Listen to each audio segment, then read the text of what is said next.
My dear students, आज हम बात करने जा रहे हैं ऑर्डर ऑफ रिएक्शन अर्थात अभिक्रिया की कोटि।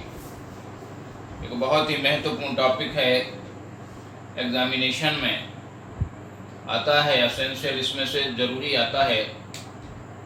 क्या है ऑर्डर ऑफ रिएक्शन अभिक्रिया की कोटि? My dear, sum of powers raised on concentration term in order to write rate expression। किसी भी अभिक्रिया के जो वेग समीकरण है, जो वेग नियम है, उसमें व्यक्त सांद्रता पदों की घातों का जो योगफल होता है उसे हम कहते हैं order of reaction. Consider the reaction, इस रिएक्शन को हम देखें, Ma प्लस Nb ये रिएक्टेंट्स हैं और कोई प्रोडक्ट यहाँ पे फॉर्म हो रहा है, ठीक है। Experimental rate law, my dear, rate of reaction, आप किसी इक्वेशन को देखकर उसको आइडेंटिफाई डिटरमाइन उसको नहीं कर सकते हैं आप। जो रेट ऑफ रिएक्शन है वो प्रैक्टिकली ऑब्जर्व किया जाता है। तो एक्सपेरिमेंटल रेट लॉ, सपोज करिएगा इस इक्वेशन के लिए है रेट, इसे आप लिख सकते हैं dx/dt। आपको हम बता चुके हैं कि कॉन्सेंट्रेशन A की पावर m और कॉन्सेंट्रेशन B की पावर n। वो कह रहा है कि इस रिएक्शन का रेट यदि रिएक्टेंट A की पावर m की और रिएक्टेंट B की पावर n की समानुपाती है, तो जो रेट लॉ है वो क्या होगा? वो होगा dx/dt = k, A की पावर m और B की पावर n। ये कंसंट्रेशन टर्म है A और B। तो ऑर्डर ऑफ रिएक्शन क्या होगा? अभिक्रिया की जो समग्र कोटि होगी वो होगी m प्लस n, ठीक है। तो अभिक्रिया के वेग समीकरण में व्यक्त सांद्रता पदों की घातों का जो योगफल होता है वो होता है अभिक्रिया की कोटि, ठीक है। तो ऑर्डर ऑफ रिएक्शन भी आप प्रैक्टिकली डिटरमाइन कर सकते हैं, ठीक है। अभिक्रिया की इक्वेशन को देख के आप उसकी ऑर्डर ऑफ रिएक्शन डिटरमाइन नहीं कर सकते हैं। अभिक्रिया की कोटि का जो निर्धारण है वो प्रायोगिक है, प्रयोगों द्वारा ही किया जा सकता है। देखिए कितने प्रकार की मैक्सिमम मॉलिक्युलरिटी भी मैंने आपको बताई थी कि मॉलिक्युलरिटी ऑफ रिएक्शन मैक्सिमम 3 हो सकती है, तो ऑर्डर ऑफ रिएक्शन भी मैक्सिमम 3 हो सकती है और 0 भी हो सकती है। मॉलिक्युलरिटी कभी 0 नहीं होती है, लेकिन ऑर्डर ऑफ रिएक्शन 0 हो सकती है। तो ऑर्डर ऑफ रिएक्शन ये 4 टाइप की मेनली ऑर्डर हो सकते हैं रिएक्शन के, ठीक है। हालांकि ऑर्डर ऑफ रिएक्शन में भी फ्रैक्स जो है प्रभाज में भी वो हो सकती है, भिन्नात्मक भी वो हो सकती है। 0 ऑर्डर रिएक्शन पे हम बात करें शून्य कोटि अभिक्रिया, ठीक है। शून्य कोटि अभिक्रिया क्या है? Reaction in which rate of reaction does not depend on the concentration of reactant, यानी वह अभिक्रिया जिसका वेग अभिकारक की सांद्रता पर निर्भर ही नहीं करता है, ठीक है। उस अभिक्रिया को हम कहेंगे शून्य कोटि की अभिक्रिया, यानी 0 ऑर्डर रिएक्शन। शून्य कोटि अभिक्रिया के लिए जो रेट लॉ होगा वो क्या होगा? रेट = k, कॉन्सेंट्रेशन A की पावर 0, ठीक है। क्योंकि जो रिएक्टेंट है उसकी सांद्रता पर रेट ऑफ रिएक्शन डिपेंड ही नहीं करता है, तो इक्वल टू क्या हो जाएगा? कांस्टेंट, ठीक है। तो यहाँ पर जो रेट ऑफ रिएक्शन है वह अभिकारक की सांद्रता पर निर्भर नहीं करता है, तो ऑर्डर ऑफ रिएक्शन होगा 0। एग्जाम्पल एक ले लेते हैं। इन प्रेजेंस ऑफ सनलाइट, सूर्य के प्रकाश की उपस्थिति में जल के ऊपर हाइड्रोजन और क्लोरीन के संयोजन से HCl के फॉर्मेशन की जो रिएक्शन है, यह शून्य कोटि अभिक्रिया की ज्ञात हुई है। ठीक है, हालांकि इसमें आप देख रहे हैं कि 2 मॉलिक्यूल पार्टिसिपेट कर रहे हैं, लेकिन इसकी कोटि कितनी है? 0 है। क्यों? क्योंकि इस अभिक्रिया का जो रेट है वो इन अभिकारकों की सांद्रता पर निर्भर नहीं करता है। जो एक्सपेरिमेंटल रेट ला आता है इसका, वो आता है dx/dt, यानी कि rate is equal to K, H2 concentration की पावर 0, Cl2 कॉन्सेंट्रेशन की पावर 0, और इज इक्वल टू हो जाता है कांस्टेंट। ठीक है, तो ये जो अभिक्रिया है शून्य कोटि की है। सूक्ष्म विभाजित गोल्ड उत्प्रेरक की उपस्थिति में N2O का डिकम्पोजिशन अपघटन भी 0 ऑर्डर रिएक्शन है। ठीक है, गोल्ड के पृष्ठ पर N2O का अपघटन, ये दूसरा एग्जांपल आप इसका दे सकते हैं। ठीक है, तो ये हो गया रेट ऑफ रिएक्शन, इसका हो गया 0, ये हो गई 0 ऑर्डर रिएक्शन। 0 ऑर्डर रिएक्शन के लिए यूनिट ऑफ रेट कांस्टेंट, देखिए रेट कांस्टेंट का जो यूनिट है वो 0 order, first order, second order, third order, किसी न किसी ऑर्डर के लिए एग्जाम में आता जरूर है, तो इसको आप निश्चित रूप से याद करें। तो रेट कांस्टेंट का जो यूनिट है, तो रेट क्या आ रहा है? K इज इक्वल टू क्या आ रहा है? रेट। ठीक है, और ये क्या है? रेट क्या है? ये है रेट ऑफ रिएक्शन। ये क्या है? अभिक्रिया वेग।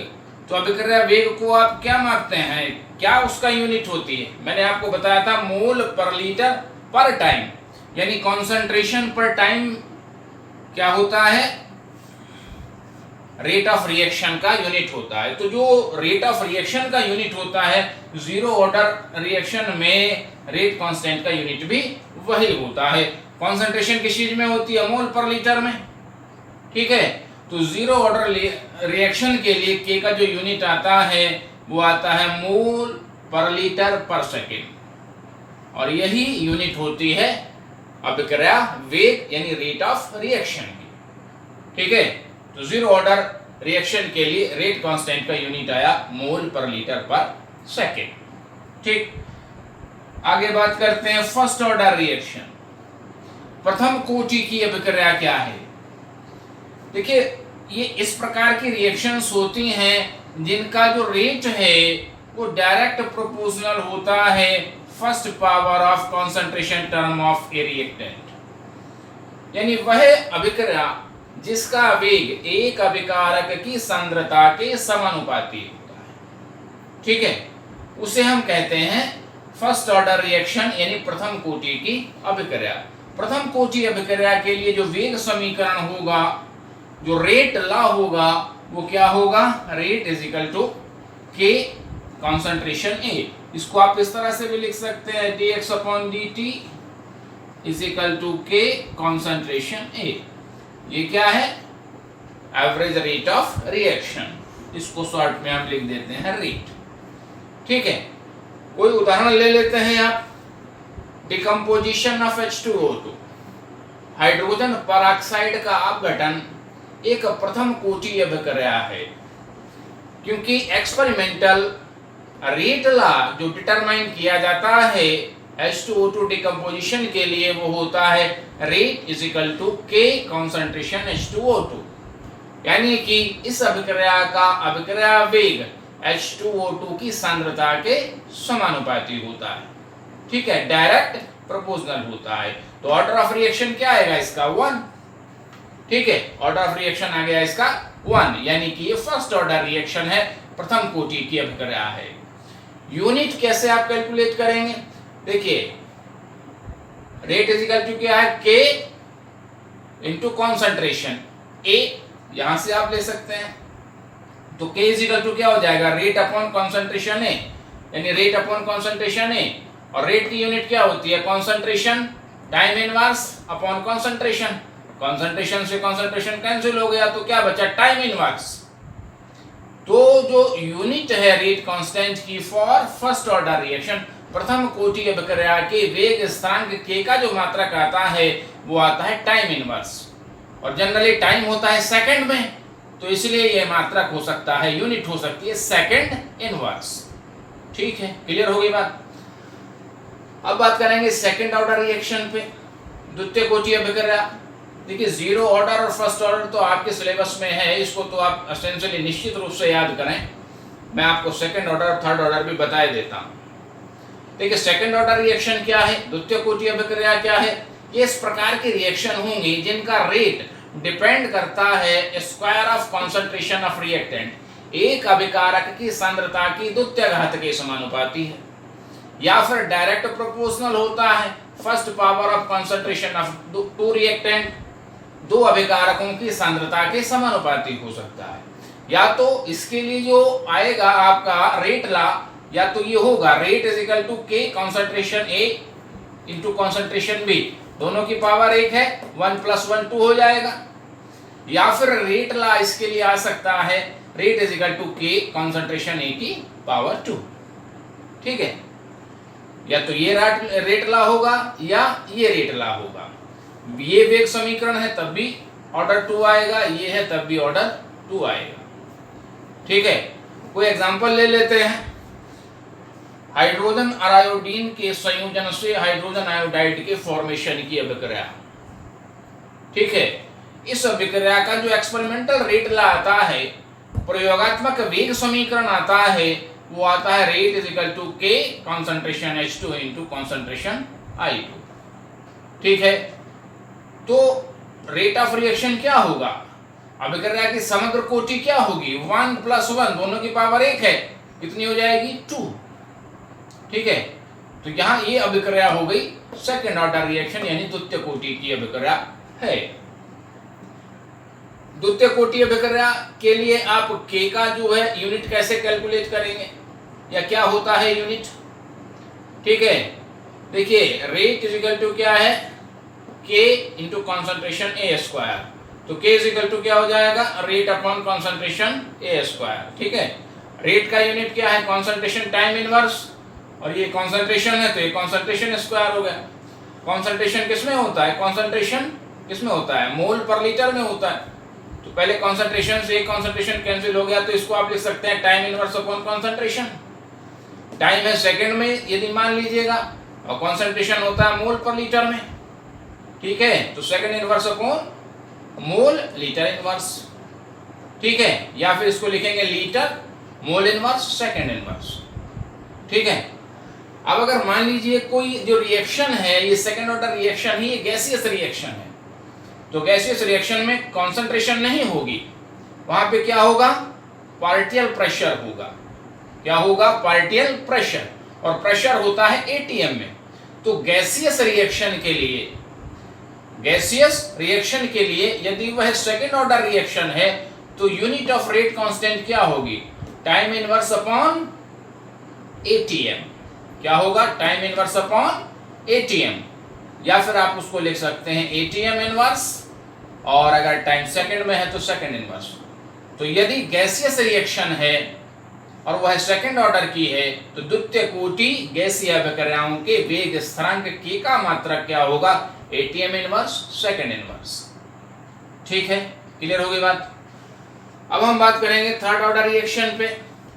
थर्ड ऑर्डर रिएक्शन क्या है, ये इस प्रकार के रिएक्शन है जिनका जो रेट है depend upon the cube of concentration of reactant, एक अभिकारक की सांद्रता की तृतीय घात के समानुपाती है, या डायरेक्ट प्रोपोर्शनल होता है तीन रिएक्टेंट्स के कंसंट्रेशन के। तृतीय कोटि अभिक्रिया थर्ड ऑर्डर रिएक्शन के लिए क्या रेट ला हो सकता है, रेट इज इक्वल टू के कंसंट्रेशन ए का क्यूब, या तो ये हो सकता है। ठीक है, या फिर हो सकता है रेट इज इक्वल टू के कॉन्सेंट्रेशन ए का स्क्वायर इंटू बी, या कॉन्सेंट्रेशन बी का स्क्वायर ए, यानी 2 + 1 या 1 + 2, ऑर्डर तो थर्ड ही आएगा। ठीक है, कोटि तो 3 ही आएगी। या फिर हो सकता है रेट इज इक्वल टू के कॉन्सेंट्रेशन ए इंटू बी इंटू सी। ठीक है, 1 + 1 + 1 कितना हो जाएगा, ऑर्डर ऑफ रिएक्शन इस कंडीशन में भी 3 हो जाएगा। ठीक है, कोई एग्जांपल ले सकते हैं थर्ड ऑर्डर रिएक्शन के लिए। जो एग्जांपल है 2NO + O2 = 2NO2, 2NO2। ठीक है, तो थर्ड ऑर्डर रिएक्शन के लिए 2NO + O2 = 2NO2। ये जो रिएक्शन है ये थर्ड ऑर्डर रिएक्शन है। क्योंकि इसका जो एक्सपेरिमेंटल रेट लॉ है, ये एक्सपेरिमेंटल रेट लॉ होता है रेट इक्वल टू के कॉन्सेंट्रेशन NO का स्क्वायर इनटू कॉन्सेंट्रेशन O2। तो इसकी जो टोटल ऑर्डर होगी यानी समग्र कोटि होगी अभिक्रिया की, ऑर्डर ऑफ रिएक्शन क्या होगी 2+1 सांद्रता पद में घातों को यू जोड़ दीजिएगा। ठीक है, 2+1 कितनी हो जाएगी 3rd। अगर आप इसके रेट कांस्टेंट की यूनिट निकालते हैं तो देखिएगा यूनिट ऑफ रेट कांस्टेंट के फॉर 3rd ऑर्डर रिएक्शन। ठीक है, देखिए क्या है, रेट इज इक्वल टू है के ए की पावर क्यू। तो के इज इक्वल टू क्या हो जाएगा, के इज इक्वल टू हो जाएगा रेट अपॉन कॉन्सेंट्रेशन ए की क्यू। रेट की यूनिट क्या है, कॉन्सेंट्रेशन टाइम इनवर्स अपॉन क्या आ जाएगा कॉन्सेंट्रेशन की क्यू। ठीक है, या फिर हम इसको लिख सकते हैं टाइम इनवर्स अपॉन कॉन्सेंट्रेशन का स्क्वायर। ठीक है, यदि कॉन्सेंट्रेशन किस चीज में है, टाइम मान लीजिएगा सेकेंड में है तो ये सेकेंड इनवर्स हो गया। और कॉन्सेंट्रेशन किस चीज में है, मोल पर लीटर में है, इसका स्क्वायर कर दीजिएगा। इस इक्वल टू क्या हो जाएगा, litre square mole inverse two second inverse. ठीक है, ये हो गया litre square mole minus two second inverse. तो ये हो गया के का मात्रक, के की unit for 3rd order reaction, तृतीय कोटि अभिक्रिया के लिए। ठीक है, और अगर मान लीजिएगा कि जो गैसियस अभिक्रिया है, ये कैसी रिएक्शन है, गैसियस है। ठीक है, तो गैसियस अभिक्रिया के लिए यहाँ पे क्या होगा, सेकेंड इनवर्स अपॉन क्या आ जाएगा ATM स्क्वायर। ठीक है, तो इसको किस तरह से लिखेंगे, क्या हो जाएगा यूनिट